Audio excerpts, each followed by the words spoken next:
back to episode 5 of the Post Trauma Podcast. We're stoked to be here.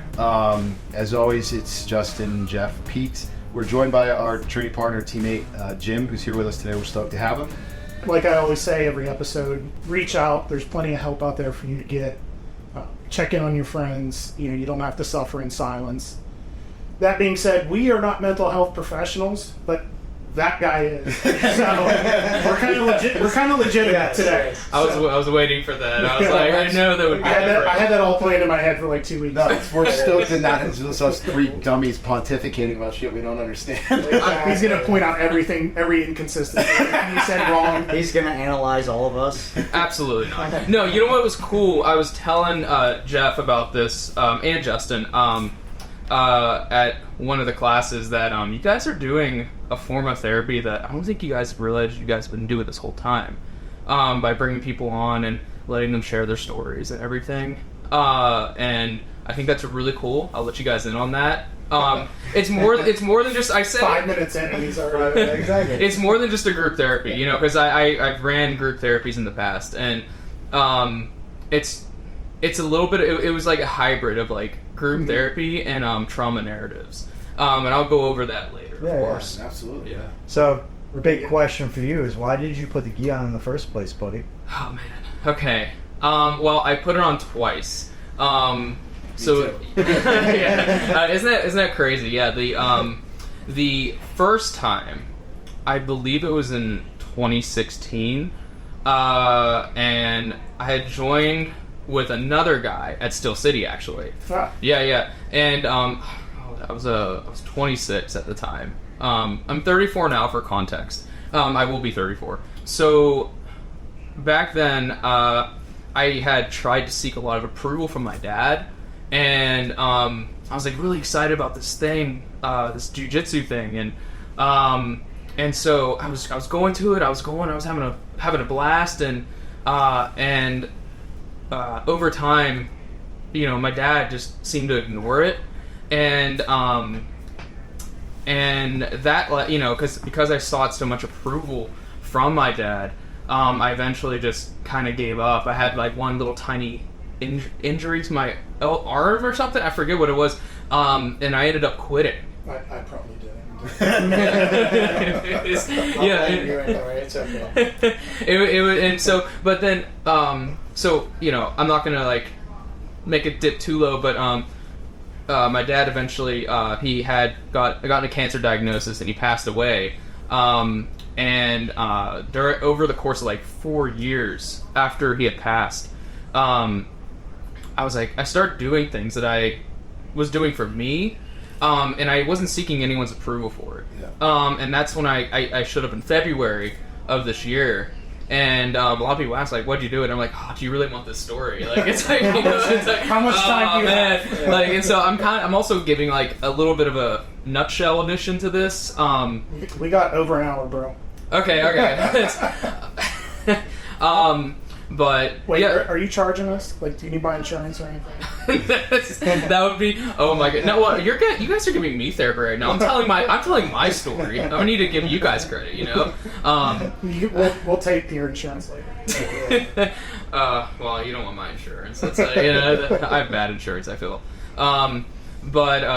Yeah. So I joined in February, and it felt amazing. It felt so great to actually be doing something that I loved and wasn't seeking the validation or approval from anyone, really.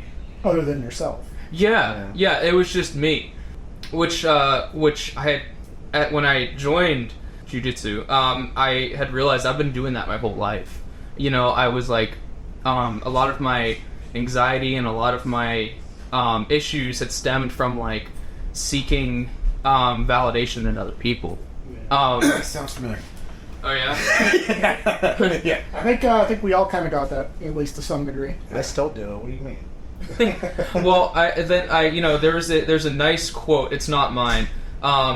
It's when you give someone the power to validate your existence, you also give them power to take it away. Wow. Yeah. That's heavy. That's This came out in a lot of my relationships, a lot of my friendships. because when people tend to they date people, boyfriend, girlfriend, whatever, and it devastates them, right? A little bit more than it should. Yeah. What happened in those cases where is somebody's they relied their happiness on that person. They've given that person a responsibility they didn't ask for. Right. And I feel that one. right. It's. I think a lot of us have been there. Yeah. And what happens is they didn't ask for that responsibility. Yep. And it was taken away. And you allowed them to take away your happiness. Yeah. As opposed to being happy yourself being with them. So, and that's a difference. That's a huge difference. And I think with jiu-jitsu, I don't rely on jiu-jitsu for my happiness, but I am happy because I go there. Sure. It makes me happy going there. Me too. But yes. So, which I'll go into another thing about. I had actually took like a month off after I was only like 3 months in, right? I think 3 or 4 months in, and I remember that because I was like, I hadn't seen you in a while. Yeah. So I was kind of confronted recently with one of my own fears, and that's a fear of injury, not just physical, but like it was a fear of injury, both mentally, physically, and all that stuff. Yeah, I was gonna say you picked the wrong sport for fear. I know, right? But I needed that because I was typically a hypochondriac, So like I thought a little twinge right in my side. Yeah. I'm like, oh my god, it's my liver. I'm dying. It's my kidney. My kidney's failing. You're a hypochondriac and you picked a sport where people sweat in your mouth. I know. Brilliant choice. It's ridiculous. I know. It's kind of crazy. But there is a reason behind it. You get over it super quick though. Oh, you do. And I had the most extreme thing happen to me. We were doing I forget what type of pass it was. Maybe I forget it for a reason because I ended up getting kicked in the back of the head and I got a concussion and I got knocked out basically. Shit. And so I don't blame the guy. It's like if he's watching this, I don't blame you, man. It's okay. I'm kind of joking about it, but Yeah. You tell us after. Jeff will get him. no, he's really cool. I got you, buddy. He's really cool. I swear. So I got scared shitless. Can I say that? Yeah, we're going up. I got scared shitless. I actually dropped one 30 seconds in, so it's all out. He's the reason we're never going to get monetized. And so I'm still doing like strength conditioning and everything, and I went to my strength coach, and it was he's partially the reason, I think more than partially, that I actually went back and confronted myself again because I had to re-expose myself to jiu-jitsu again because I was afraid of getting kicked in the head again. I was like, well, I can't. This is something I love. I can't. I don't want to just stop because it's like that's going to stop me from doing everything, right? If I get my heart broken from some girl, should I stop dating? No, I'm not going to stop Jumping dating. out of airplanes. Jumping, or like for like military guys, right? It's like it's like you have to experience combat, right? I don't know what that's like, but yeah, I know. Yeah, it's like I don't know if you guys have experienced something where you're like, I was afraid that you were afraid to do it again, but every time you did it, it got better. I don't know, like. Well, the thing with being in the military, I'm sure Justin can relate to this too. Like, you tend to, I don't know if compartmentalize is the right word, but you do things because it's your job. Yeah. Like it's you don't really look. I mean, if somebody said they were never scared, they're lying. I was scared every single mission I ever went out on. Yeah. And but you kind of just realize, like, hey, I have a job to do. Like, 20 other people in this convoy are dependent on me. If I miss something, the vehicle behind me gets hit. Like, so it's just, you can either sit and worry about all that shit or just do your job. So it's. Yeah. So I'm interested to know. So you touched on it. I think you talked to your strength coach. What was it? What was it that kind of got you over the hump? He knew me since I was 12. Okay. So he's seen me every step of the way. Yeah. So he kept asking me did you go back to jiu-jitsu yet, right? And it's like June, right? So that's the month I've taken off. And I was like, no, I didn't go back yet. And he goes, like, why the fuck not? And you know, and I'm like, and he just goes, and so he had this whole thing where we stopped training, and he just kind of lit into me, but it was on a personal level because this is a guy who's known me for 12 years. And he basically told me about everything that I feared, and he's like, it stopped you from doing so much in your life, and here it is again. And he goes, and it's going to stop you from doing another thing that you love.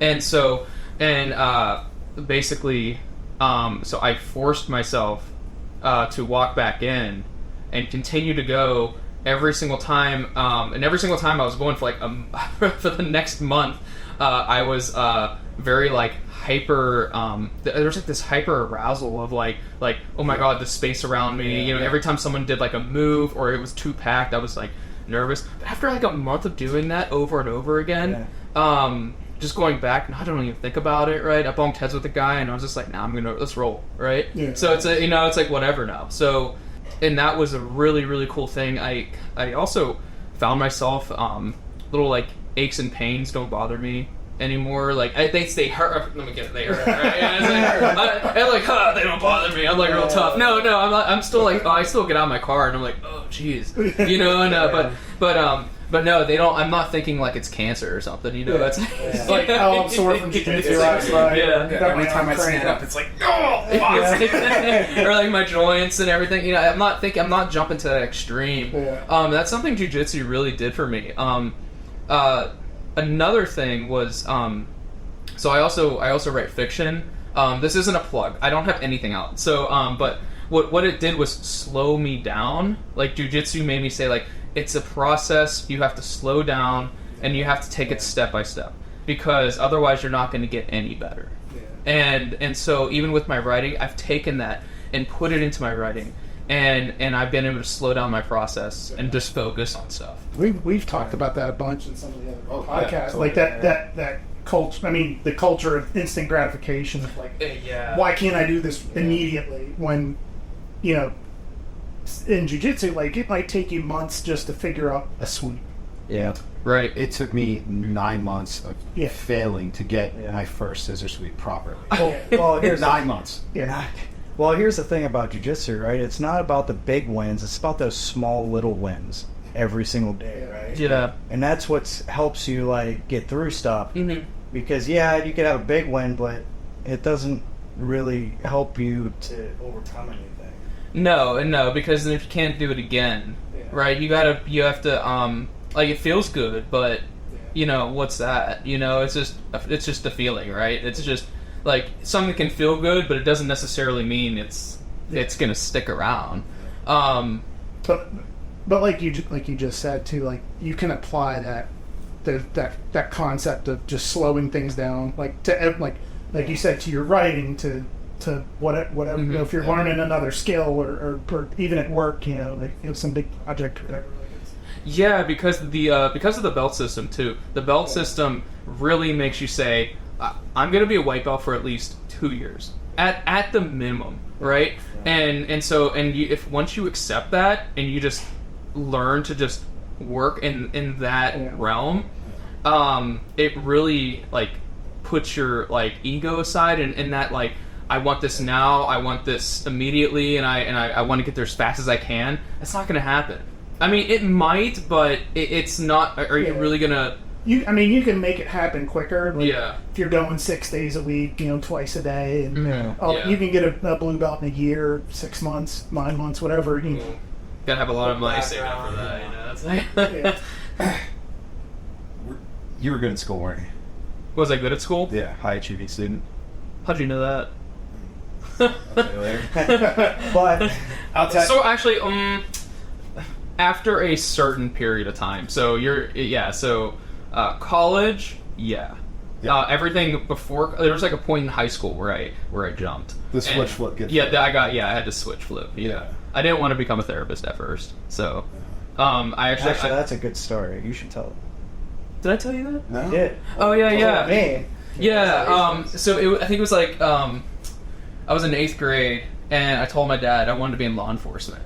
And so throughout like most of my career, my academic career, I wanted to be in law enforcement. And so I got to college, and my dad did this thing where I said, "Oh man, I want to major in."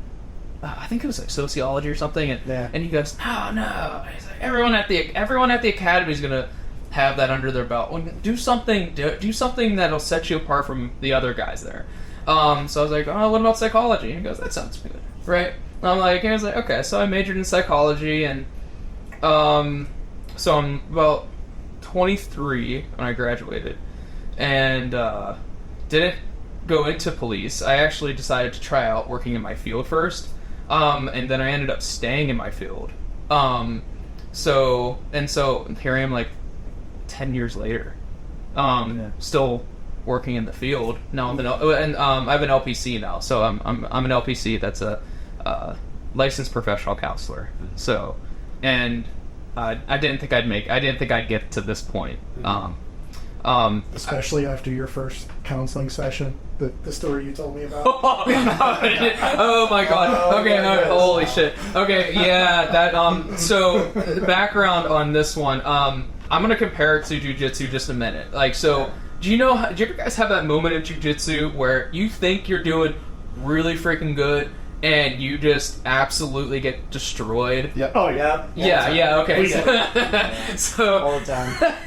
So I had this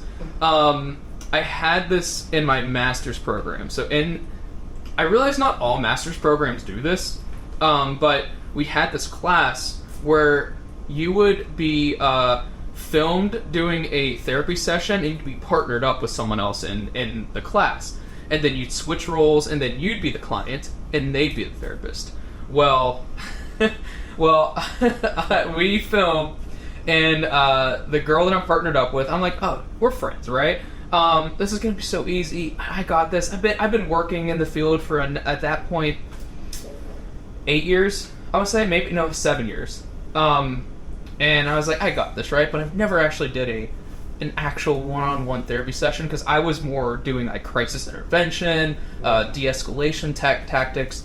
So we're sitting down there, and she drops one of the biggest pieces of trauma in her life on me, and I freeze up, and I'm like, okay, well, this is not going good. So I don't. Yeah, that's. It was kind of like, and so not only did I know I did that, the next class, we're like, we're gonna watch everyone's videos now, and everyone's gonna critique it. And I was sweating the whole time my video was up on that screen in front of the whole class, and then I'm watching myself. I'm in this stupid green hoodie, and I'm so you can't even miss me, right, in this thing, and I'm sitting there. I was like, oh my god, and I wanted to quit. I was like, I don't think I'm cut out to be a therapist, and I knew from there I could either quit or I could continue on, and I could just do a little bit better after that session. It's just like jiu-jitsu, a little bit better every class, every session. Now, yeah, and I did, and I got little improvements every single time we filmed, and every single time we did something. But on my last one, I had to be the client, and my professor, he goes, you guys did good, even with a rather difficult client. And he handed me my paper, and I'm like, are you calling me a difficult client? And I was, because you can be a difficult client. Yeah. You can be the client that refuses to open up and refuses to talk about stuff, right? Yeah. And because you don't, sometimes, that's another caveat of therapy is, you don't open up, you're not honest with yourself. We've all talked about that in all the other shows that we did. Absolutely. Tell the therapist what they want to hear, so I think I'm getting fixed, but I'm not. Yeah. Or even just that, and my therapist has said that to me, like, the reason therapy doesn't work for everybody, because it's the right time, the right place, the right therapist, the right everything, Sometimes you just get lucky and you find that right away, and sometimes you have to try 3 or 4 or 5. They're different professionals. Yeah, I was lucky. I had a connection, and someone hooked me up with a good therapist for me.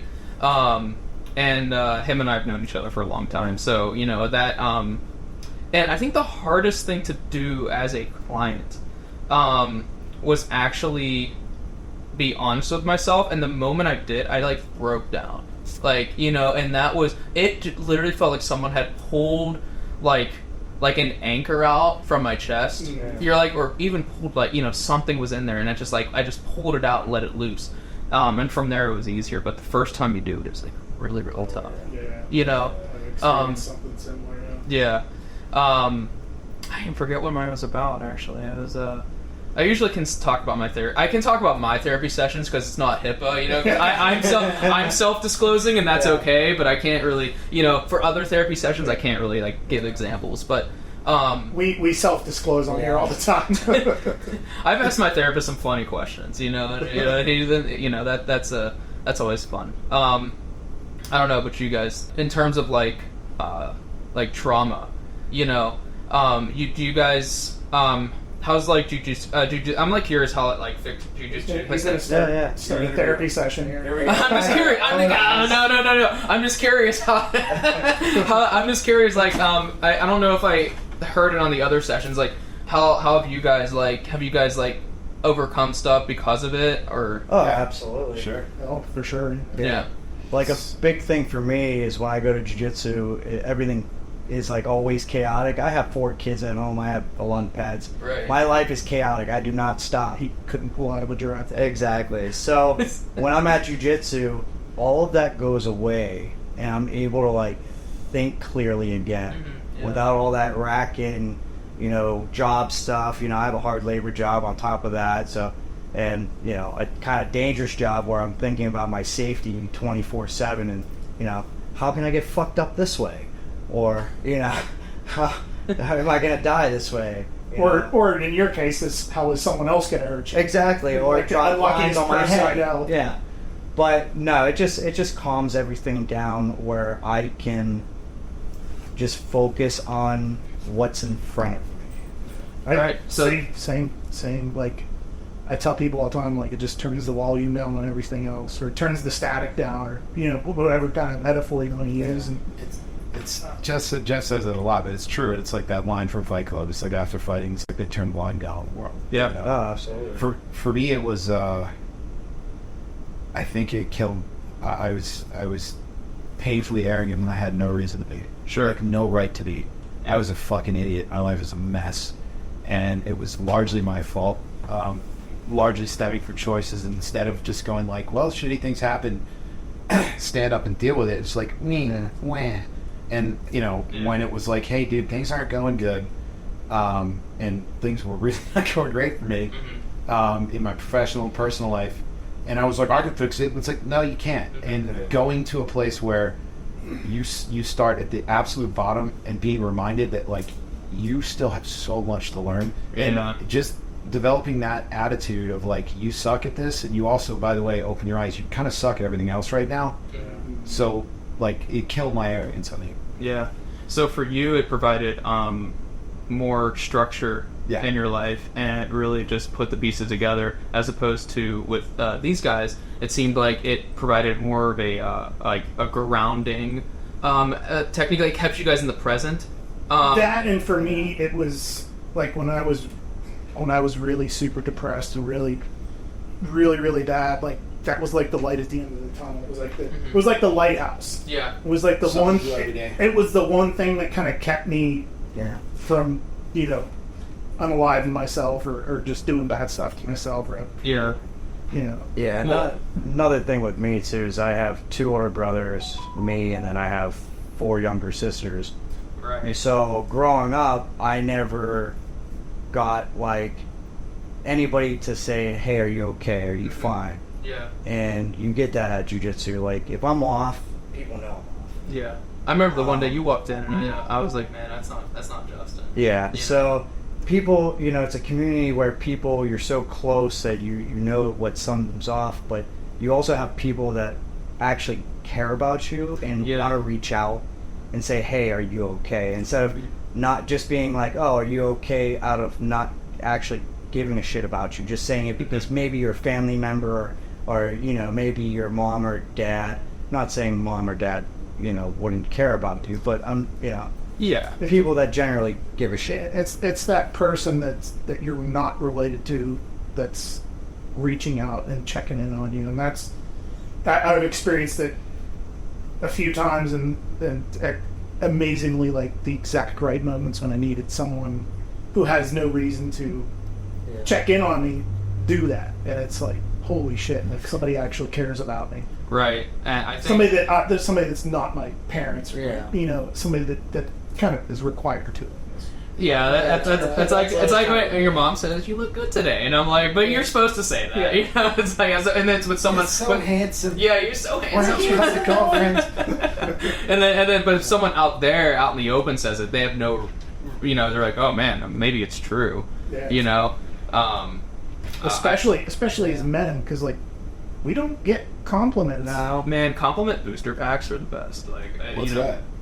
Oh, just when people give you compliments. Oh, That's what I call it. It's a amazing reference. I got it. Yeah, it's like Pokemon cards. Like booster packs, you get like cards, and you're like, oh man, you're flipping through your cards, and you're like, there's a holographic one. You're like, oh, that I've been looking for that the whole time. Yeah. That's what I see in like with compliments, right? You're fishing, you're just walking through your day, you're flipping through cards, and there's that holographic compliment. You're like, oh man, that was a shiny. Actually, that was a rare card. That was a rare compliment. It's a shiny Mewtwo. Yeah, it's like, it's like, oh, someone says, I like your hair. I missed that whole card. No, I can't. okay. I can't.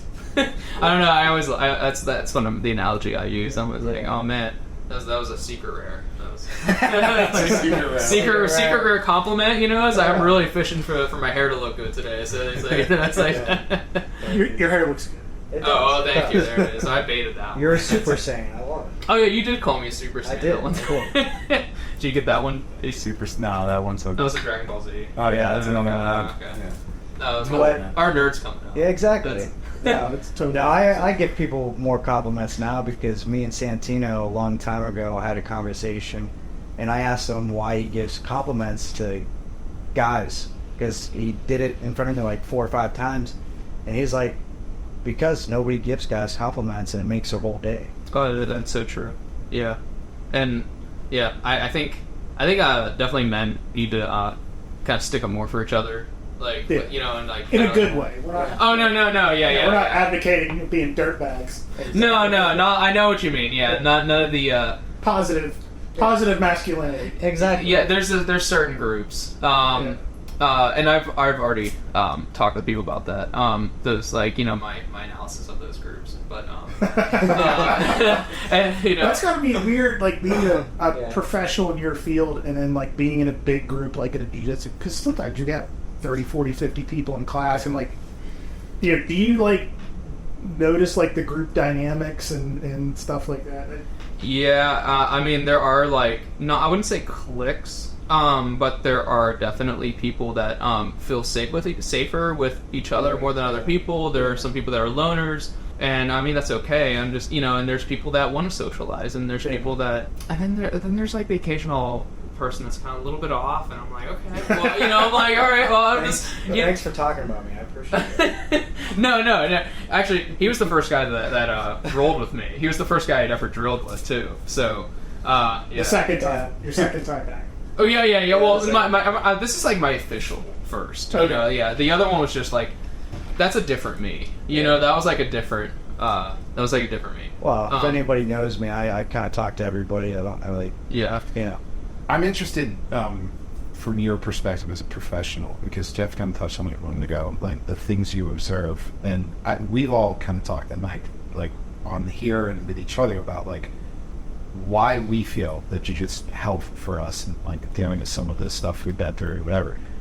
I'm interested to know from a professional, what is it about it that you feel resonates with so many people from so many different backgrounds, particularly people that have been through some rough shit?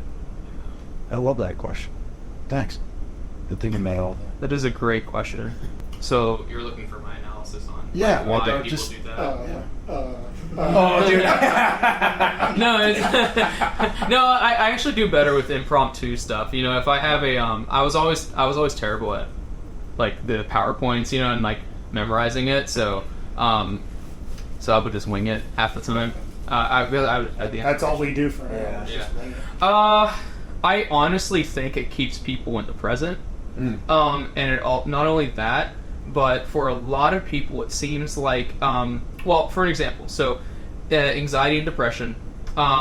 Anxiety is the point between the present and the far future, so that you're stuck in between. With depression, it's the present and the past. And so you're constantly stuck in the past. So What if you have both? Are you like... oh, you're just jumping back and forth. So Yeah, I think that's his point. Is that like that if you're doing that, you're just always jumping over the present. yeah. And so what happens is, everyone gets anxiety, and this is one of the gripes that I have with the current view of mental health. It's not that it's a stigma anymore; it's kind of sensationalized. Absolutely. And so it's cool to have depression, or it's cool to have anxiety, and I'm kind of like, no, not really, man. It's really not. It's really not. It's like a fad, you know. And I'm like, you want to fix this, right? Well, if it's a fad, then I've been doing it since way before it was cool. But I was into it since before it was cool. well, I just see it, and it like irritates me. And then there's like, Yeah, me too. Well, hold on. Before I get into like my irritations with what's going on, your question is, I think, and what happens is people get stuck because when you get anxious, your mind naturally brings you back to the present, and when you get depressed, you just get normal depression. Your mind brings you back to the present, right? It's boom back, and but then when you have an actual diagnosis, it's going to keep you there, and you're going to stay there. And I think with jiu-jitsu, it naturally brings you back to the present because you are forced to be in the present when you do jiu-jitsu. You're forced to focus on what you're doing at hand, because if you're not focused on what you're doing at hand, things are going to go bad. But and not in a terrible way. It's just the fact that like you're learning something and it's a group format. I think the group also helps. And it's very it doesn't care about anything else outside of itself. Yeah.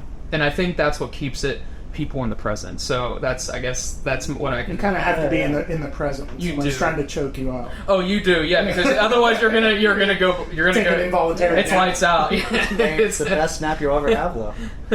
Can confirm. You've been choked out. Oh, I can put Oh, to yeah. sleep. Yeah. Okay. I didn't like it. It was the weirdest feeling. I was only out for like 4 seconds, and I felt like I had a 6-hour nightmare. Yeah, It's not good. Yeah. Oh my god. I That's woke up wild. and I looked at that. What's the kid's name? The big kid, the blue belt. And I looked at him and was like, "Hey, sorry, man, I spaced out for a second." He goes, "You passed out?" I was like, "Oh, I think I might be done for tonight." He's like, "Good on you." Did that? I'm sorry. I just want to see if did that answer your question? If not, I can go a little bit further. I did, but I mean, I keep going, man. But yeah, I mean, if there's more there, for sure. But I mean, I think that's I'd never heard of anxiety and depression described in that way. Yeah. But I mean, essentially, like, it's interesting because both of them rob you of presence, right? Yep, absolutely. Yeah. Which is, I did bring, I think someone's going to put the link in the description. I have, grounding exercises. It's a free resource. And it works well for anyone who has, trauma or anxiety or even depression. Grounding exercises will really help. As I tell a lot of my clients, the hardest part, I ask them, well, what do you think the hardest part of doing these exercises are? And some of them will come up with an answer, and I say, the hardest part is doing them. You know? Yeah. The hardest part is actually putting in the work to do them. Yeah. Not the exercise itself. Yeah. So it's so funny because I've heard something similar from my therapist. It's like, I always try and be thankful for her help, and I try to practice gratitude and all that stuff. Yeah. I think it was right before Christmas, I think last year and the year before. I'm like, I just want to say thank you for all your help. She was you're the one doing all the work. And it's I'm true. just here. Yeah. And I was like, oh yeah, well, yeah. I think one of the other things that I love about how do I put it, doing therapy is I get to ask people questions that they've never asked themselves. Yeah. So I think that's the cool thing is when I always tell them so I'm gonna ask you questions, but when I ask you questions, it's not to interrogate you. It's not for me. either. Like, I don't need these questions. It's really for you. And you should be asking yourself the exact same question I ask you. So that's how I really do a lot of my sessions. Yeah. You know, like, for instance, like if someone were to say like Pete, if you were doing therapy with me and you gave me this big story, right? And like in the middle of it, you're like, well, ever since like 13 years ago, I was doing this thing, and then you kept going about the present. I just go, well, what happened 13 years ago? Yeah. Right? What happened during that time period? And so that's interesting. Keep going. No, but that's what I was going to say about that. Like, That's interesting because like I in my life in the last like 2 years I've like really tried to focus on like, listening to people better because I was always so trapped up here with my own fucking fog and bullshit that I wasn't listening. And it's interesting how often you hear someone describe a negative experience in their life or a pattern or whatever, and there's always something like that, and it's become, to me at least, my analysis of it would be it's become such a part of the story that they don't ever take a step back and go, well shit, that's like the origin story, and it's not even part of why I think I'm where I'm at in my life. Yeah, and also looking for patterns in people's behavior. That's another big actually, weirdly enough, I'm not even trying to like shoehorn jujitsu into this, but like looking for patterns and looking for patterns in people's behavior, and looking for patterns in people's like rolling style. I don't know, it's so similar. Yeah. It's so similar because the one I've found I'll point out to people like it's like like, do you notice a theme in some of the things that you've been telling me? Do you notice what's the common theme? Yeah. And it's like maybe it's mortality, maybe it's like regret or guilt or something like that. Yeah. And they're like, and then they'll be like, oh, you're right, and I'll be like, but then I noticed. And I was rolling the one time, and some guy had he was bridging a lot, right? So I had to adapt. To my style to fit that, and so I was just gonna keep bridging, and I'll just kind of do it like a liquid mount like type of thing, and I'll just kind of and it kind of forced me to change myself. So also going back to your question, I'm gonna cycle right back to your question here.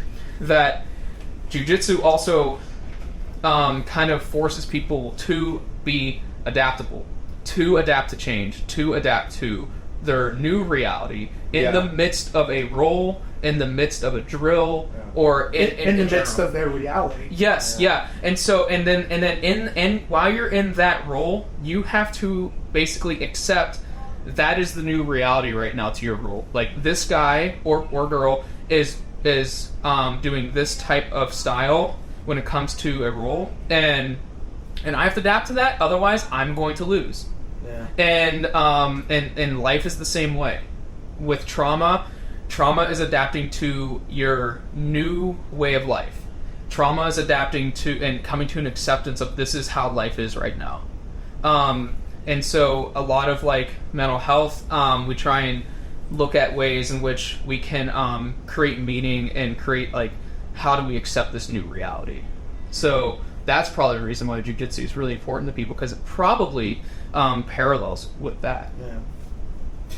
Yeah, it's interesting. I write a fair bit myself. Oh, cool. What do you write? Erotica. Yeah. Erotica. Basically, the next 50 Shades. Erotic Pokemon fanfic, dude. It's great. Exactly. Anyhow, Jeff, I'm glad you asked. I have a writer's group if you want to go to it. It's a. I don't think you want to know what Pikachu does in his writings. But what's your example of a thunderbolt? No, I'm sorry. Go, guys.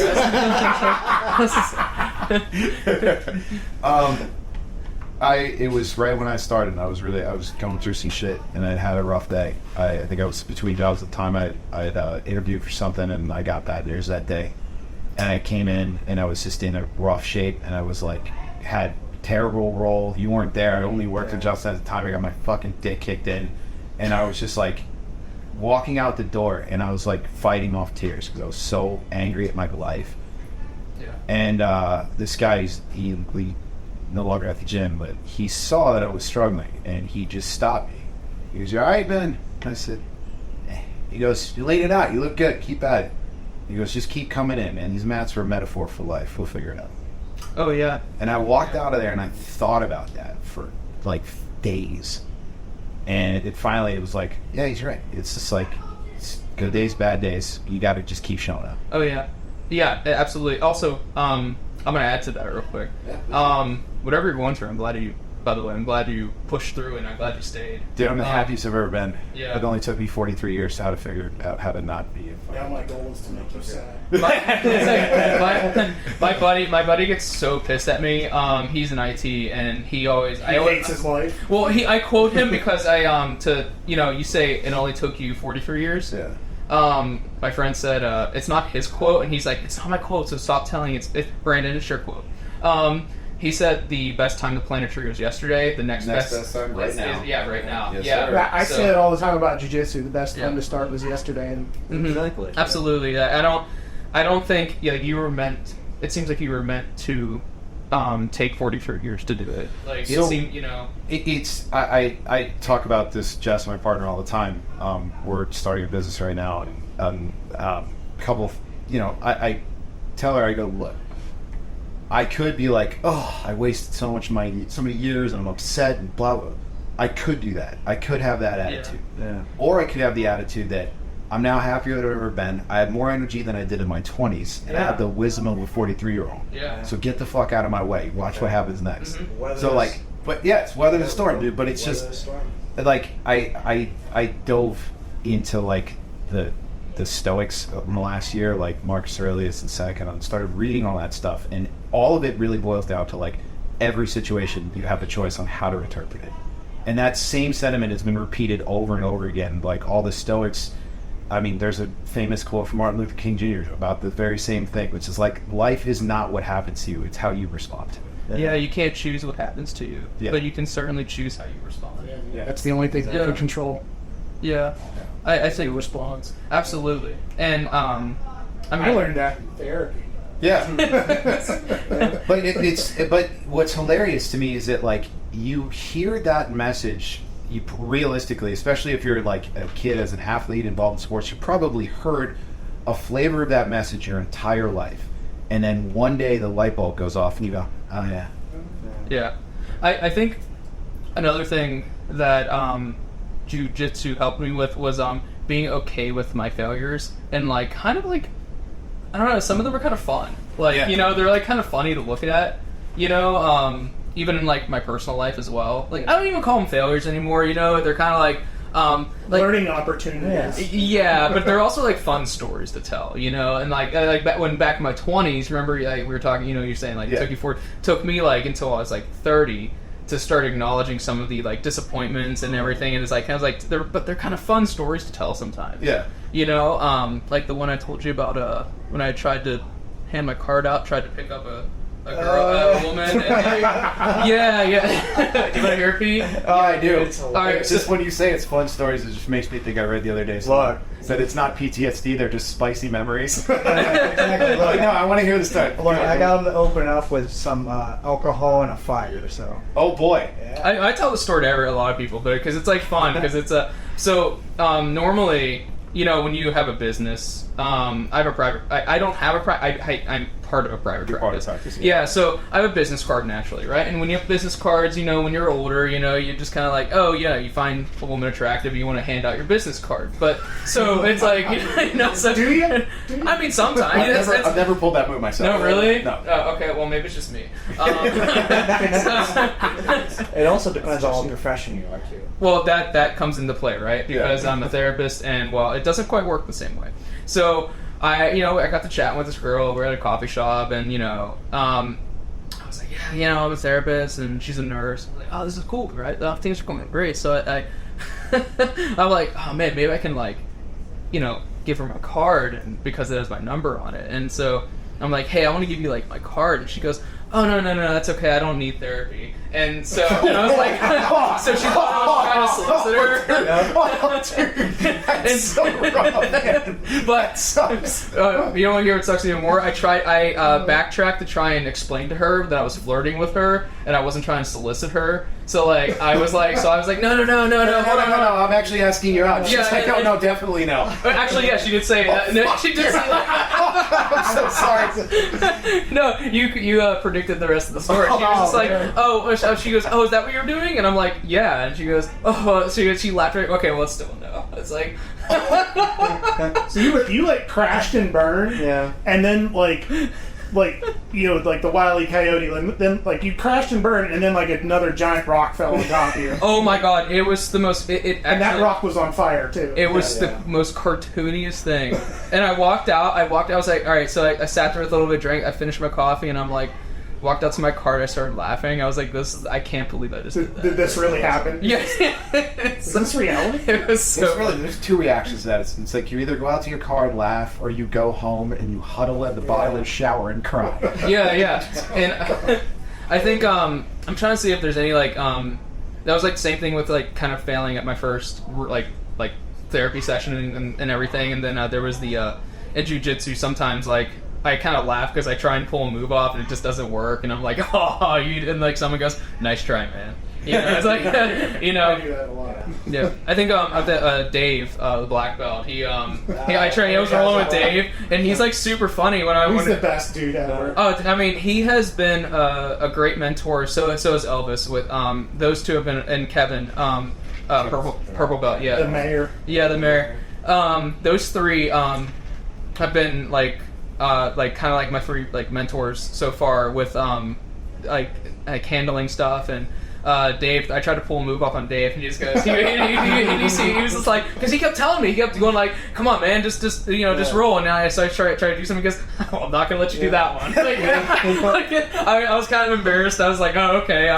He's so fun to roll with because like he's so good, and he'll just destroy you for 10 minutes, and then you'll get done, and he'll just profusely compliment you like you just had like an ADCC gold medal match, and you just beat him. But in reality, he was just murdering you for 10 minutes. Oh, for sure, right? Yeah, and that I mean, so I've been rolling with him, and I think like what was the one time? The first time I rolled with Elvis. All he did was like push my knees like this. He just went like that, and I like fell over, and I just went, whoa, okay, what did I just do? Because I was like, okay, I was definitely like failing there. And I did say I was in this field for 10 years, and I'm gonna do my best to compare the belt system of jiu-jitsu to the mental health world. I would consider white belt. Getting your bachelor's and then starting to work in the field, because you know, I don't even consider like the classes like that great, you know, and it's I look back on it like do a diagnosis on this character. I'm like, no, I would never tell people to do a diagnosis on a character, you know, but I mean it was fun, but you know when you actually the real skills are learned in the field, practical skills in the field, so. So like a white belt would be like your bachelor's. I think like a blue belt would probably be your master's, and then getting some like work in the field. Maybe purple belt would be an LPC, and then from there on out, you could either do like a doctorate, maybe like, or even some people that have done outpatient work can be like maybe even like brown belt, black belt. You know, it's a little bit more obscure from there, but just time. Like to use a military term, time and service. Yeah, it really is. Like it is like a lot of like time and service right now. So so I wouldn't even consider myself like a brown belt. In therapy, I would more or less. I'm trying to be like modest too, and it's like I would say like maybe like a purple belt. I think that's fair. Yeah, because you've been doing it for 10 years. And you have a master's degree. And, and then the LPC, which took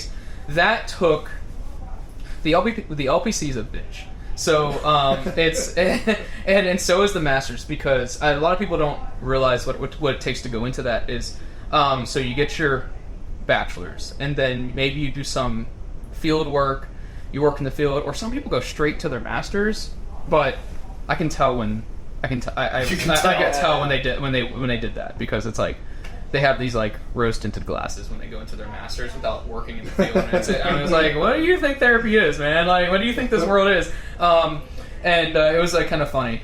But so when you get your masters, it takes about like 2.5 years. I did full time. And roughly, normally 2.5 years.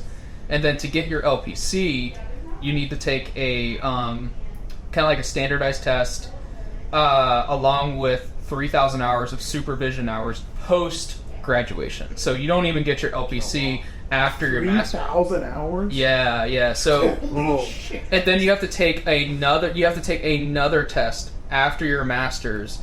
It's the NCE. And so you have to pass that and get the 3,000 hours of supervision, and then apply everything to the board of to the state board, and then they have to approve of everything, and then you can get your LPC. Jeez. And we're letting 18-year-olds blow up shit in the military. Yeah. Damn. I just can't get past 3,000 hours. That's a lot. It's crazy. Yeah. So they want to make sure that you deserve that license. Like they want to make sure that. Yeah, like, for sure. Yeah. That's a lot of hard work. When I got it, I wasn't sure what to think. It came in the mail. Was it kind of like anticlimactic? Oh, absolutely. Like I think even my mom was like, "Well, are you happy?" I'm like, "I think so." Like I was like, "I think should I be happy right now?" And to pull it back to jiu-jitsu, like everybody that watches that, they know I'm a brown belt, and like I'm kind of starting to experience that now. Like climbing the mountain, and now I can literally see the top. Yeah. And I'm like, fuck, Like, what do I do when I get to the quote-unquote top of the mountain? Like, then what? Like, Roll bat choke everybody? No, it's just, it feels like, I don't want to be falsely humble or anything, but, like, I have in no way think I'm prepared to put on a black belt anytime soon. Like, I think that's kind of fair to think, it's like, I think Pete said it before, it's like, the more you know, the more you realize the less you know. Mm-hmm. Yeah. I didn't think I was ever ready to do work as an LBC, and then when I did it, I felt like I didn't know what I was doing. I was like, but then you have to find that confidence. You have to gain that confidence that when you do it, and then same thing when you maybe I don't know, Pete, you've become a blue belt like within the past couple months, right? Like a month ago, yeah. Yeah. I remember that. That was cool. It was a great day, man. Yeah. I was terrified. Do you remember any of it? Yeah. You did well. I don't remember any of my belts. I especially like blue belt. It was like I remember starting, and then I had blue belt. I don't remember I remember anything in between. I actually did have a question. Go ahead. So, just not as it relates to jiu-jitsu, but I'm interested in your opinion. So, we've talked about this before. I have my theories on this. But there's anthropological theories that like we're not really supposed to live in groups larger than 450 people, somewhere that I don't know if it's like 400, 450, whatever. And I look at my aging parents who are in their 80s, and I think about the speed with which society and culture move right now, and I don't think, evolutionarily speaking, where our brains are designed really to process and manage it. I'd be interested to know, particularly. Middle-aged folks, if you work with them, are there common themes that you're seeing, like sources of angst in the folks that you work with? Not really from people that I work with, but just from an observational level. Yeah. By just interacting with people in general. Yeah. I have noticed that people are doing things that would not normally be considered rebellious, but now they are. Like just being like kind of like anti-social media, like leaving social media. Even for myself, like I started like I feel like I'm like reading books to be rebellious, but I actually really like reading books. I'm just like like show them, right? I was like I don't have social media, but it's like that Frank Zappa album in the library. It's where he said, "Skip your prom and go to the library." Yep. So Pendulite actually did. Yeah, but I just think I do. think that there's this like hidden rebellion, and like people that they, whether it's like aligning with a certain political cause or it's aligning with like something like that, like it's I've noticed that a lot. Sure. So I don't want to, because we kind of eschew politics here, but Yeah, like, I mean, no, that's totally yeah. fair. I think where I'm going with that is just that like, it's very tribal, like but I think we're. I don't know that I have a good explanation as to why, but it feels like everything's got, not just politics, like Tribalism. Tribal, it is just like, this is my group, and it's in group, out group thinking. Like cliques almost. I can see that. Yeah. I've noticed that as well. But I don't. It's weird because what happens is there's a lot of parasocial relationships. So what I've noticed is a lot of people are seeking out like YouTube, either YouTube, TikTok, or stuff like that. And what they're doing is they're forming these like you said, like almost like tribal groups, and they're forming their opinions based off of the masses like of those groups. Yeah, that group thing. Yeah. Group, yeah. So which is kind of dangerous, because then guess what? Something comes out about these people, and then everyone's like, oh well, my opinion was formed off of them, but it turns out these people aren't like. Upstanding citizens. Yeah, I mean, not like sometimes maybe they made a mistake or they said something weird in the past, but sometimes they've done something like terrible, and then it turns out then they have this like crisis where they're like, well, I formed all of my opinions off of them, and it's like, well, you didn't, you just accepted the mass of like what they all agreed with. So, in your professional opinion, then, why is it that some people are so willing to give up control of their thinking to a group? Why are we so ready to just go, well, this group resonates with me for whatever reason, I just believe what they believe? What do you think's going on there? That is the defense mechanism escapes me. No, I can't remember if it is a defense mechanism. Sure. Where there's because there's like a lack of meaning in their life, then they're seeking out Sure. Okay. they're seeking out other ways that they themselves find, like, it almost gives them meaning. Yeah. So they'll align themselves with something. Yeah. That maybe they feel like they're making a bigger impact on. Sure. Yeah, it does. Kind of building on the question Pete had, in your years of like being a therapist, like without violating HIPAA or anything, like is there like That's such a. I was like, be careful. Okay, I'll be careful here. Yeah. There's a lot. Yeah, I'm trying not to cross it. Like with your clients, is there like a common thread that you see along with a lot of your clients, like a common source of angst? I think that's what I was kind of trauma or angst, or like a common source of like what brought them to you. Yeah.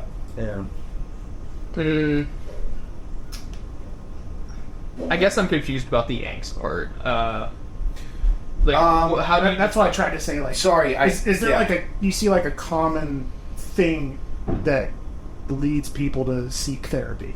It like, I think what psychologists would use the term like dysregulate, right? Isn't that correct? I think, well, we tend to look at stuff, I guess, without revealing too much, because I don't want to, like, you know, I can't talk. Specifics are really dangerous. Even like stuff like this is like kind of like, well, what's a common theme? Can I stop you there then? Yeah. Take it a step back and just say, in your opinion, what are things you identified? So just remove it from like so and so told me X, Y, and Z. Just like, I've observed this across 50 people, so my professional opinion is.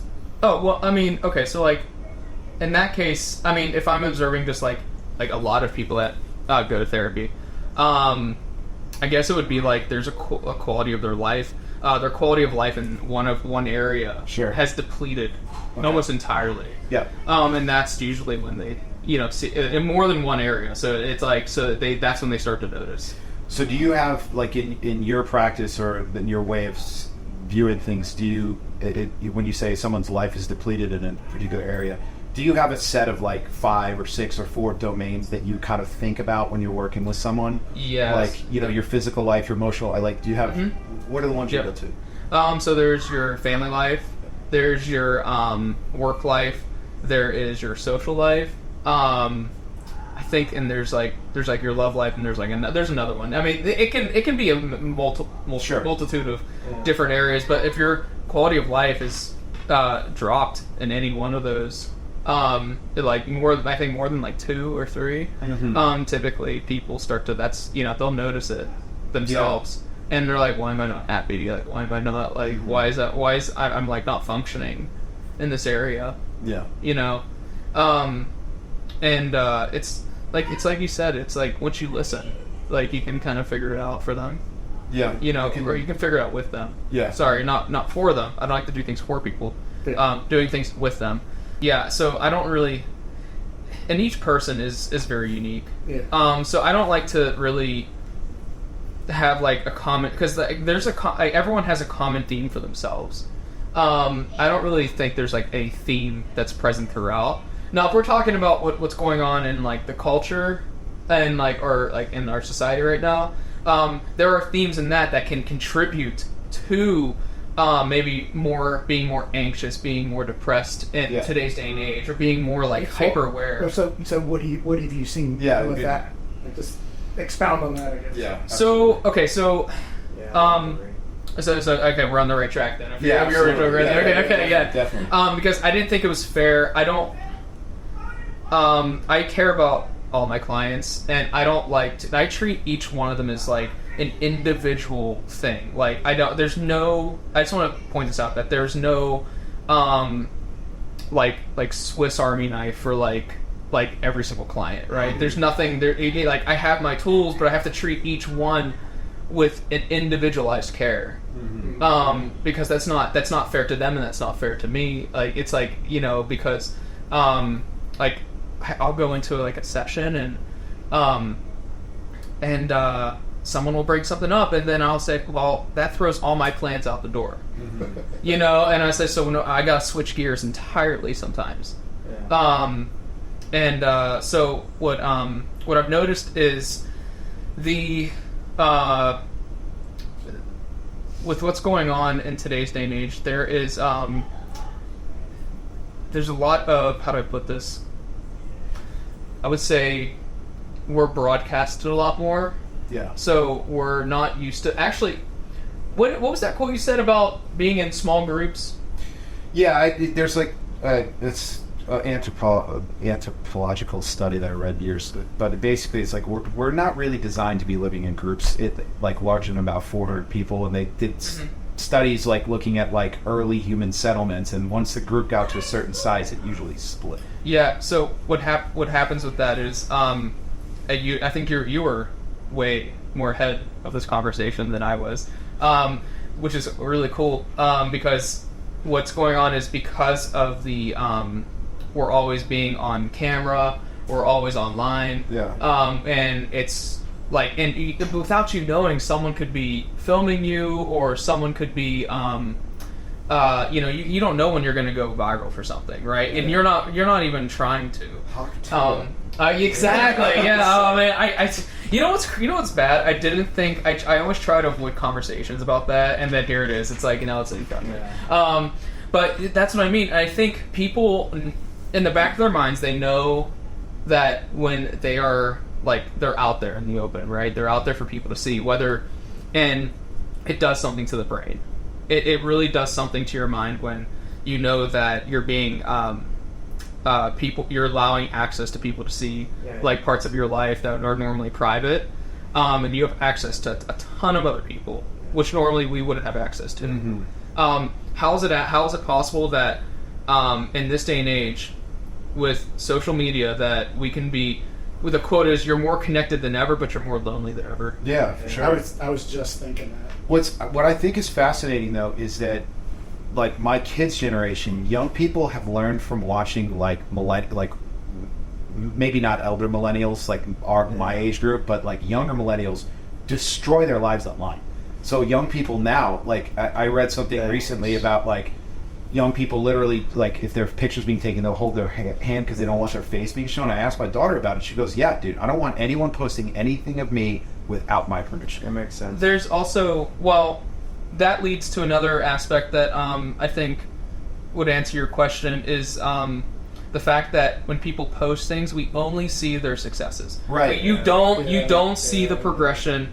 Posting the highlight reel. You are, and that's all people see. That's all they believe. But also, like, you know, with like pictures can be filtered, and you're seeing the best version of someone. And that just breeds more of that loneliness. Like, you look at like, oh, Bob and his beautiful wife and his well-behaved kids, and they're at the beach and this and that. Yeah. What you don't see is the kids were fighting 5 minutes before that. Yeah. About who was going to go get the fucking coffee in the morning. Yeah. Yeah, and then so that creates like almost like a like an unrealistic expectation of your life. Right. And you almost think like your life needs to be it's like your life needs to be that highlight reel, that perfect. Well, even for Instagram filtered, you know. Even for careers, right? Like I've noticed for careers, not just careers but hobbies. I remember when I was growing up, there was a guy. He owned a gas station with his wife, and that was his whole life. Yeah. And we saw him at I was born and raised Catholic, so we'd see him at church and everything. And like I think he was very successful, but you never know about this guy. Yeah. You know, he retired, and now it's just kind of like this abandoned gas station now.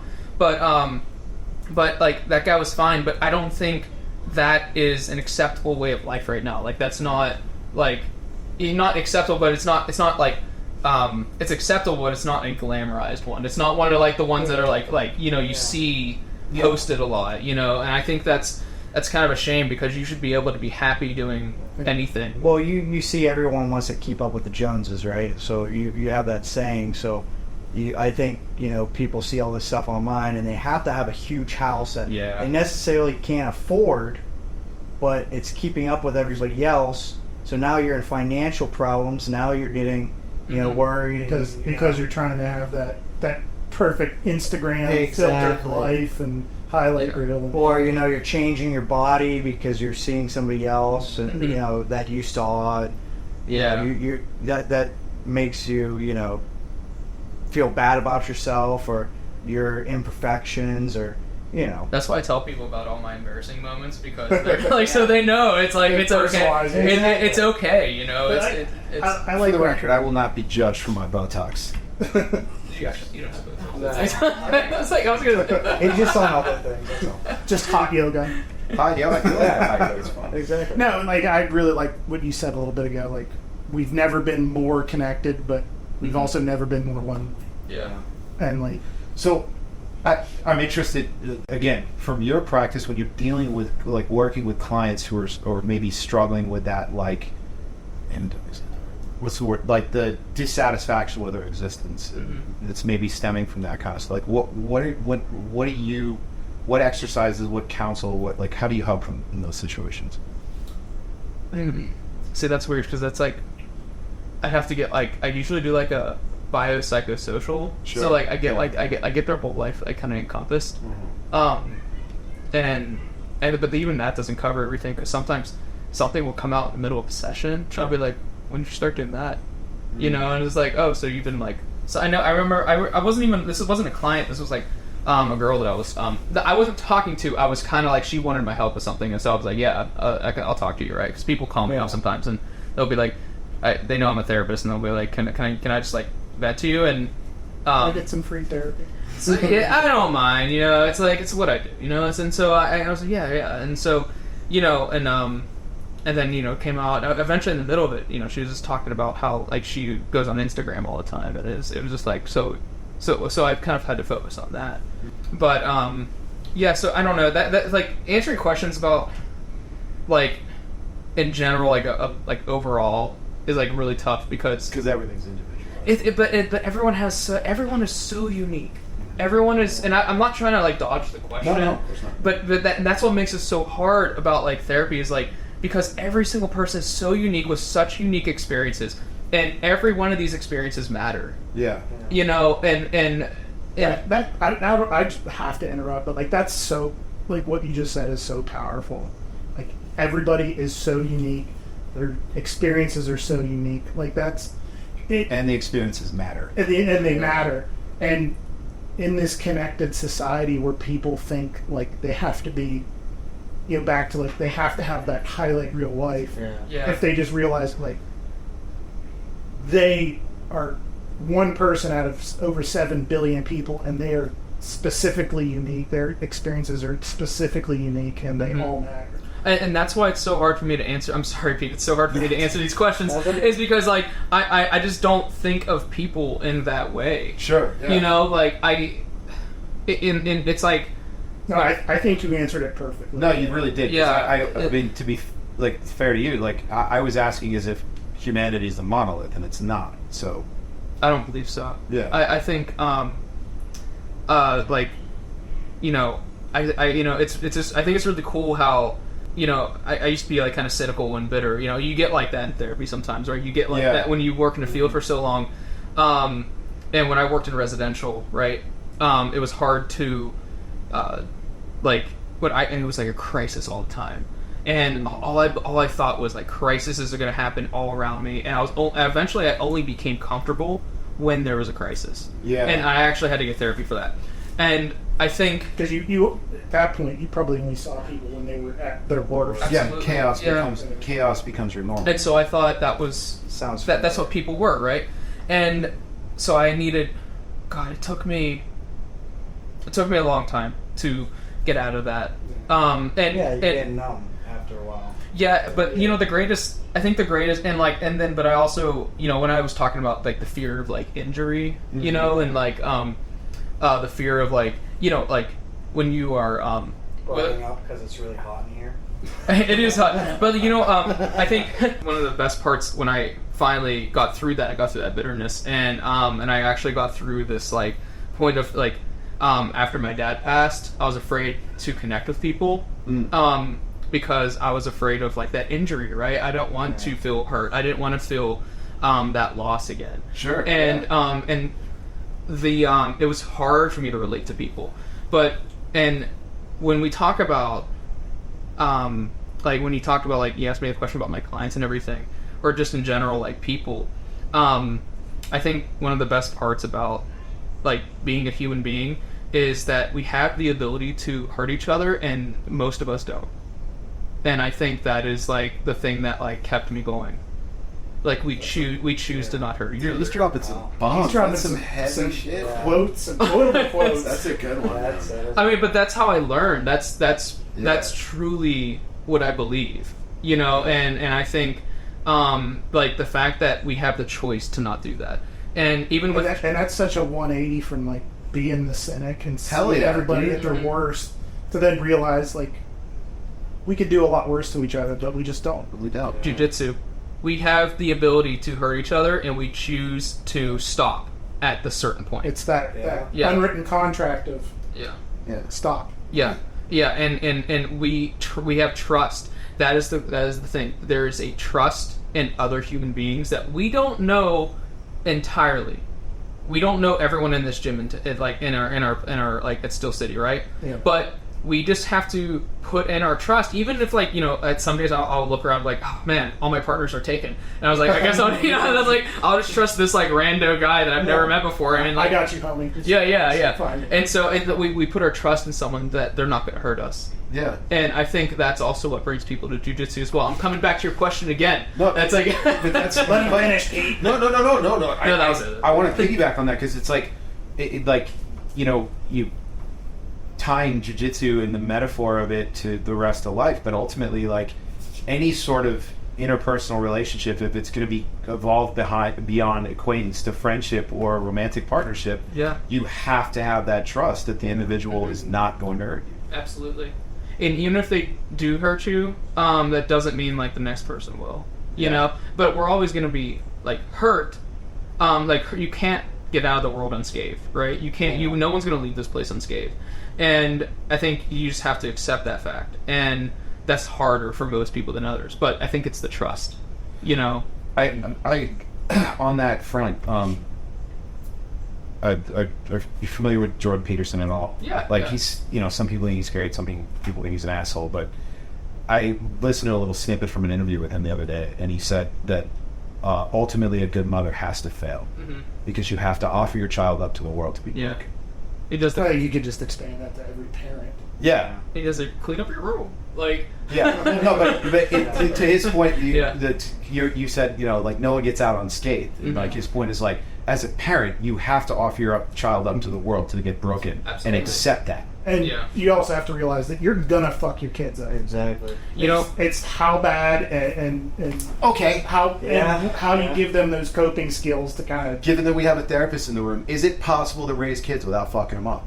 I'm not a parent, so I'm a single guy. But you were a therapist for children for a while, correct? I still do. I'm also a consultant with a behavioral consultant, and I work with families with their children. I think there is. I tell a lot of my parents this because there's ones that worry about being a bad parent, and I go, well, the fact that you're worried about being a bad parent means that you're probably not a bad parent, but. I said there's definitely a red zone of what a bad parent is. There is no green zone. It's all gray from there. And because good parents fight with each other about what being a good parent is, and to me there's almost like no right way to raise a child. There is only a bad way, and if you're not in that bad way, you're doing something Probably right. doing okay. Yeah, and I think that's, I don't know, that's like kind of my answer for that. Well, yeah, because as parents, right, no matter what it is, we want our child to do the best, but that not necessarily might not be the best thing for them. Yeah. Even though we think it's the best for them. Oh, okay. So I'll can I use my dad as an example? Yeah. With me. So when I was growing up, my dad, after he passed, we had found in his desk there was a 3-page handwritten letter to me and my 2 brothers, and in this letter, it's on my phone. It outlines the things that he should have done with us, right? He kind of alluded and kind of just flat out say that you're you know what? I'm just gonna read it. I'm just gonna read a little bit of it. Yeah. So receipts. I did bring the receipts. This is a real letter. So there's a certain line that I think is really good, and I think as parents, I tell parents hey, you can read this, right? Not my clients, but some other people. But it actually took me a long time. I used to not be able to read this without breaking down. So this is because he outlined kind of what his parenting style was, and how he was wrong in it.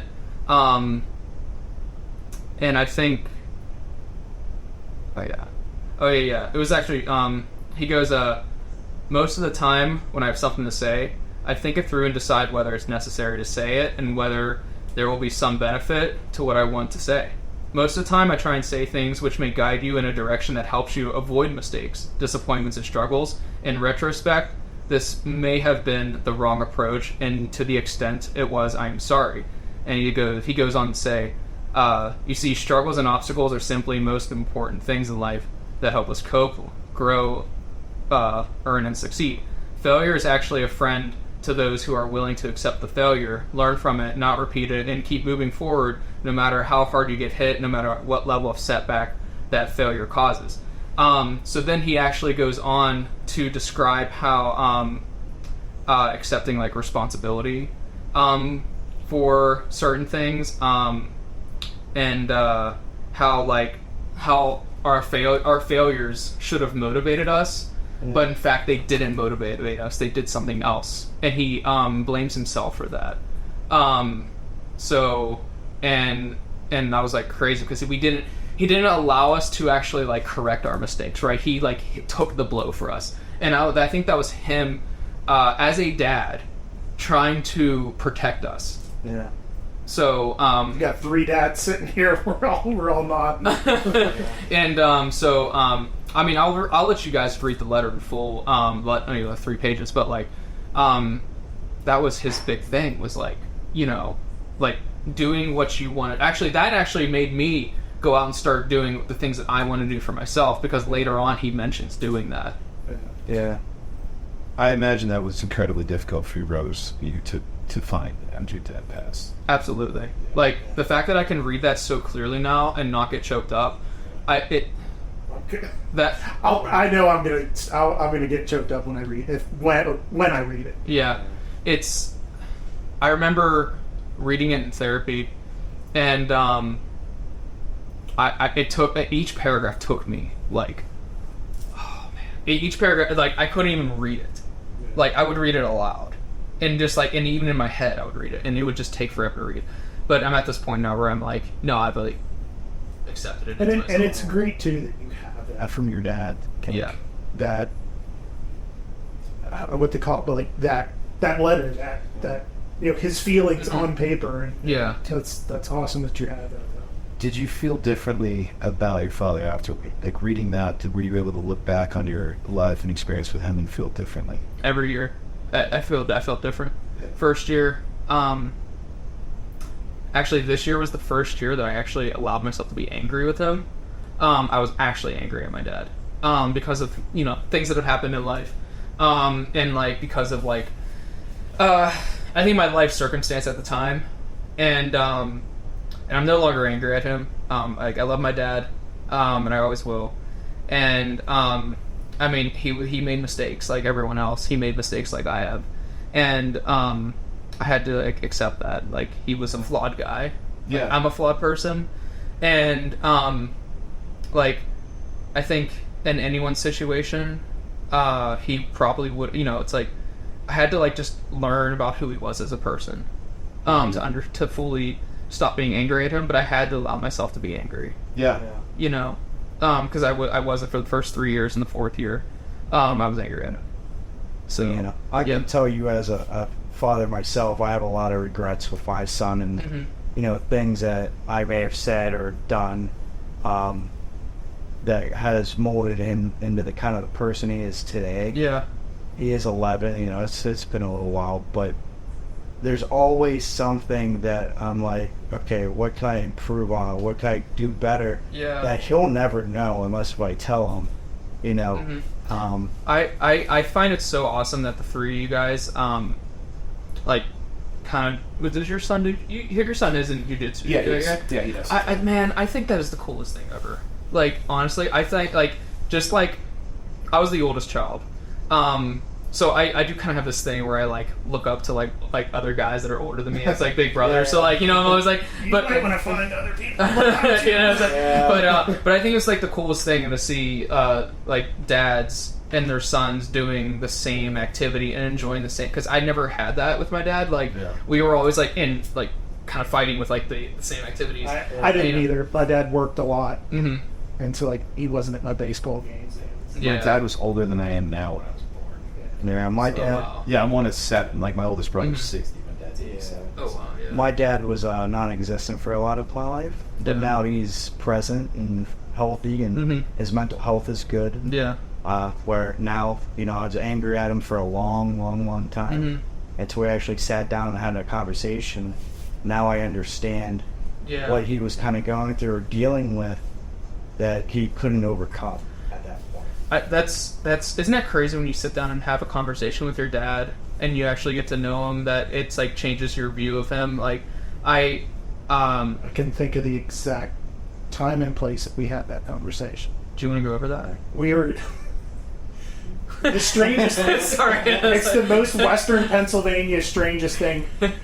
It's the first week of deer season, and we're sitting in a tree stand together, and like we just start talking about it, and it's 6:30 in the morning, 7 o'clock in the morning. We're sitting in a tree stand freezing, and he's apologizing for not being there and regretting that he worked so much. And so you having to be quiet the whole time, like, so I'm really sorry. It's really hard for your wife. At that point, it didn't matter. And, it was, and I probably should have said more, but I just told him, like, Dad, I get it, I understand. Like, it was what you had to do. Did you have kids yet at that point? No. Okay. But like I understood, like, because I had grown up. I was real angry with my dad a lot growing up because he because he worked all the time because he was the only breadwinner. My mom's a stay-at-home mom after she had me. And, Sounds like my family. yeah. So it was like he was never at my ball games. It was never at this, never at that, because he was always working. We never went on vacation, all this stuff. And there was a lot of resentment growing up and stuff. But then, like, I kind of grew up as a man, and kind of I could see why he did it. You know, and I tell him all the time, like, don't regret it, Dad. Like, I understand. I'm like, my dad and I are just so close now, and like I'm gonna go call him tomorrow. Would you guys say like being a dad is just a lot of it's about sacrifice?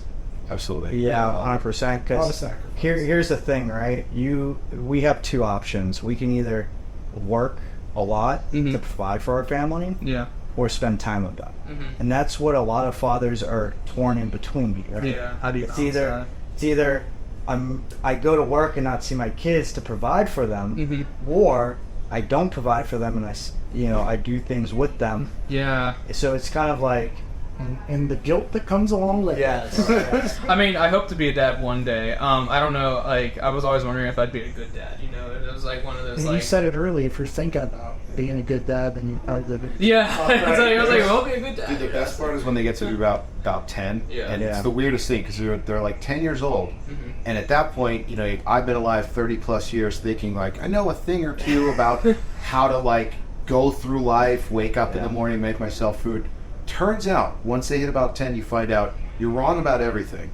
And everything you do is cringe or sus. Bruh. You're skibbity. Oh my god, no. Why did you bring up skibbity toilet? That's I can't go. That's like when I work with kids, it's all skibbity toilet. Yeah, dude. Yeah, my son. But I think the biggest fear when I first became a father was I did not want to be like my father. That was my biggest fear. Do you know what, like, a lot of people want to do? There's a lot of people that want to do something better than their dad, and they almost overcompensate. Yes. Like, and I think actually, I thought about this with, dude. I'm so sorry. I keep coming back to your questions, and I can't. It's like I almost think like so socially, as a culture, we've overcompensated for stuff that we should like in the 90s. I grew up in the 90s, right? Yeah. And I feel like we've almost overcompensated for some of the things that were going bad in the 90s for kids. So like a lot of, there was like a new metal. Oh, dude. I would say, like, you know how in this day and age, like, you know, there's like there was like the No Child Left Behind and everything, and there's like other like programs and things to make things easier for kids. But actually, it ended up some I've seen it, like some kids, like, they have a hard time, or like kids that didn't make it into something, right? So they weren't allowed to be on the football team, or they weren't allowed to play. So they failed at getting into soccer or something like that. Their psyche can't handle it. Kids can't handle challenging, or people in general can't handle the challenging thoughts or like failures.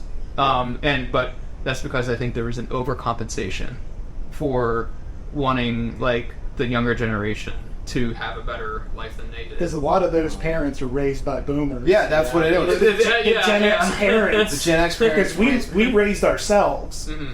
You know, we got kicked in the summertime. We got kicked out of the house at 9 o'clock in the morning. Kids. And come home when it's dark. Yeah. So it's and I'm a Gen Xer through and through, and like, you know, it's because our parents were so what's the word I want to use? Like, not self-absorbed, but they kind of just hands off. Yeah. Parenting, we raised ourselves. Well, think about what, like, boomer parents, right, were raised by the greatest generation, right? And these are people that, like, the entire country mobilized, the men go off to war. And don't forget, too, that generation grew up in the Great Depression. Wait, right. The thing. So that generation was tough as nails when they were 10 years old. They were in the mines at 10 years old working.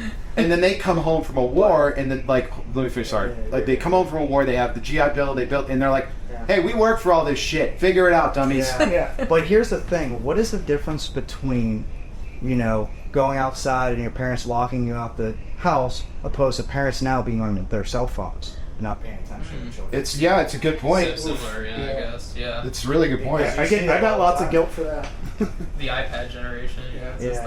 But I mean, you're right though, because we sometimes you be out at a restaurant and like the kids are staring at the phone, the mom and dad aren't talking to each other, and they're all just like, it sucks. Instead of outside raising you right now, right? It's the tablets and the phones that are raising the kids out.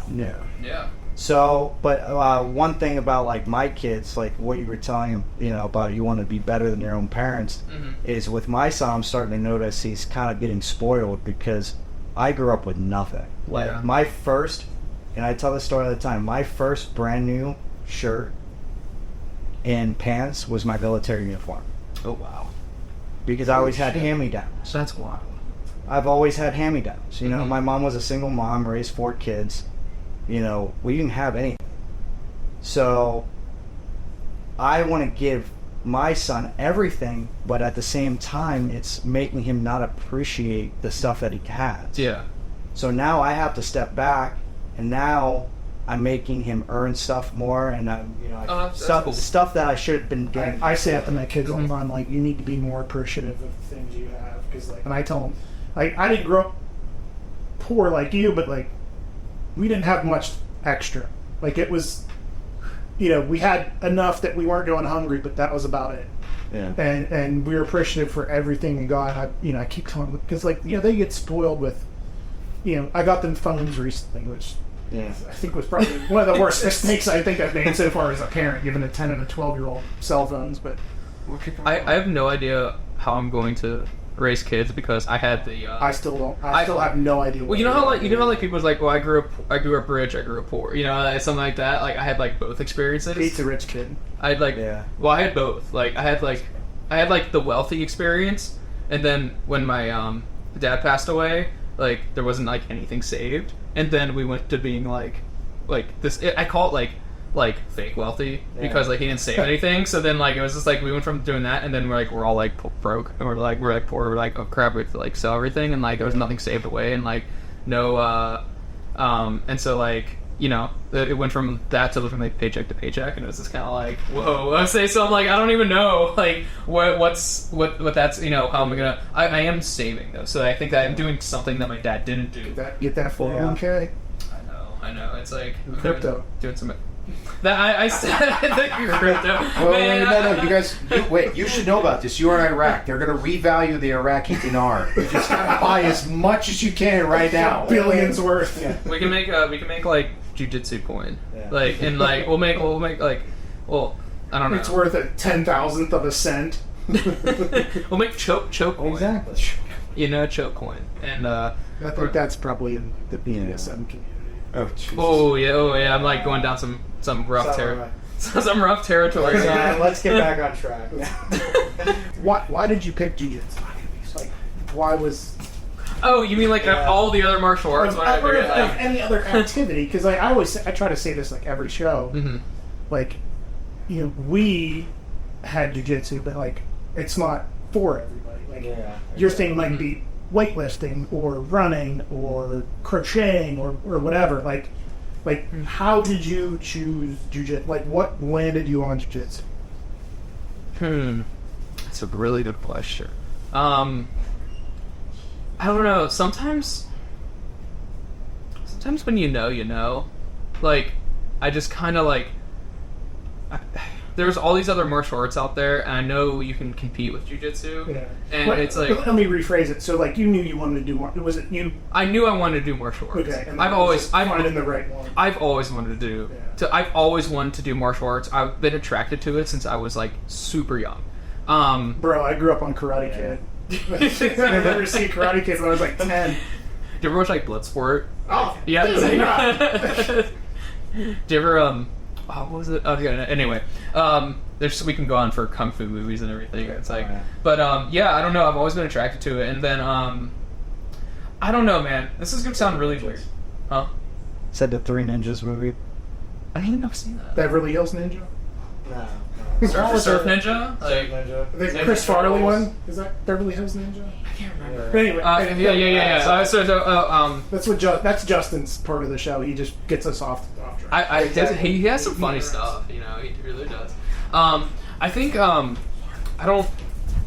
Like sometimes I hate to say it, but like I saw it and it was just like out of all the other martial arts, like it was I felt it. Like I was just like, that's it. Yeah, you know? Totally, yeah. That's legitimate. I mean, I hate to say it, but like that's with a lot of stuff that I do. I have to feel it, and if I feel it, I'm like, that's what I'm doing. Yeah. Like, you know, like I go with the feeling. And it was scary, but it was like, I know I want to do this. All right, so here's a question. We gotta do. We getting to the fun part. We are. Okay. What is the funniest thing that you have ever experienced in jiu-jitsu? Basically, since February. Yeah, I'm still a white belt, guys. I guess. Well, the kick to the head wasn't really like embarrassing. That was kind of just like that was traumatizing, but it wasn't like. It was the back of the head, actually. How did it happen? Like, let's go with that. Like, how did it happen? Like, getting. I guess that is embarrassing because it's a freak accident. Like how did you get kicked in the back of the head and knocked out? it was in the middle of a drill. Like everyone was drilling. It was a packed night, and so like, I forget who was setting up, but I had my back turned to the person behind me, or like so they were like behind me, and like they went to do like to kick their feet over. And like, and just kicked you in the back. And it just went wham, and then like, and it was the back here, and I just went forward, and I think the guy I was with, he was just like, dude, like it went dark, it went dark, and I came, and I was like, I crawled over, and then everyone's like around me, and there was like, you need to like. Go sit down. Yeah. And I'm like shaking, and I'm just like, you know, it was. Welcome to jiu-jitsu. Getting hit in the back of the head's probably the worst place you can get hit. Everyone kept telling me that, and for like me at the time, I was just like, he was a medic in the Air Force. So yeah. Well, it was. Everyone told me that day, and I was just like, well, everybody was suddenly a brain specialist that day. Well, I felt like I was like, I'm dead. Like this is I'm gonna die. And then like I go there, and then like I go to the hospital, and they're like, your blood pressure's great. And I'm just like, how? I'm like freaking out. Like I'm like, why am I so calm? Yeah, I think so far, I think that's been the most embarrassing, because when people are like, oh, you must have been like rolling really hard or something. No, it was just really just in general, just a normal stupid accident. Yeah, just a normal drill. You know, if a ceiling fan could have fell on my head, and that would have been the same result. Don't talk. That would happen. What's him? I had we'll go into it. I think at Deadpool 2, you know, the character Domino. Yeah. Justin is the complete opposite. He's the anti-Domino. Like, he is the worst luck. I'll are you done with that? Because I'll throw my question there. Okay, go ahead. I know you're fairly new, but you know, do you have a favorite submission, sweep move, a favorite something right now that you're working on that you really like? Oh, that's a good one. Yeah. And you can't say not sucking. No. It's Just say play defense. No, it's I like taking the back, but I also like trying to get that triangle from the back. Oh yeah. Yeah, because that's the Santino special. Yeah, that's one of my favorites. Because that's one I'm trying to do. That to him the other night. The triangle from the back. Yeah, like the back game is a lot of fun. Yeah.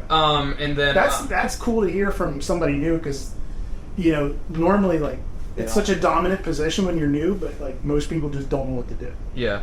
Well, you know, it was weird because I got Dave conditioned me to play back, and like all of a sudden, like I just started like learning more, like because he kept putting me back there, and then like he's like, oh man, your back game's great. I'm just like, okay. I was like, all right, man, like I guess I'll just keep doing it, and I kept like learning new stuff for it. Awesome. And then every new thing that I learned, like somehow, like, you know, I was playing back, whether it's like a choke from back there, or like the triangle from behind, and a lot of stuff. Just like that's where I've been playing in my game lately. I have words of wisdom for you. Yeah. Is if you want to do that kind of stuff, highly suggest get with Stan. Okay. Stan is flipping incredible with that stuff, and how he gets to the back and his triangles, and yeah. Oh, sick. How you getting hit with 2 10 feet? Let's put you on the spot. Yeah. So, gosh. It was easy with JP because we could just be like, what was the funniest thing on when you were in the military?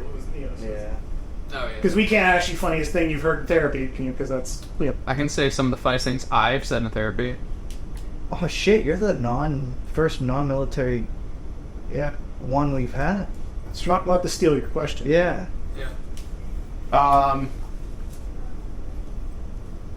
I would say, well,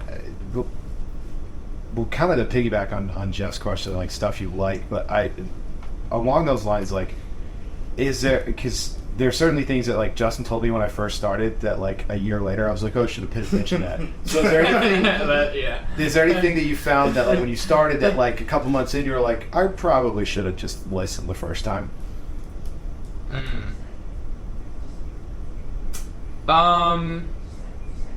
Think about that.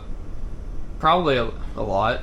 Because I think it's like, you know, you're always told to, like, you know, you're not going to remember everything, but I tried to remember everything. You know, and I'm like, but I want to. How's that working out for you? Yeah. Well, it didn't. But you know, when I slowed it down and I just focused on one thing, and then until I like was like, oh, I can do this now. I'll just move on to something else. It's funny because I tell new people that all the time. I'm like, find one thing that you like and just do it over and over and over and over. I don't think people get that until they actually are, like, not learning anything, like, until they can't remember anything in a role, and then it's like, okay, that's what, and then that one thing that you're conditioning yourself. Yeah, so then that's when they remember it. But also, I would say, I think I over obsessed with jiu-jitsu when I first started, and that's pretty.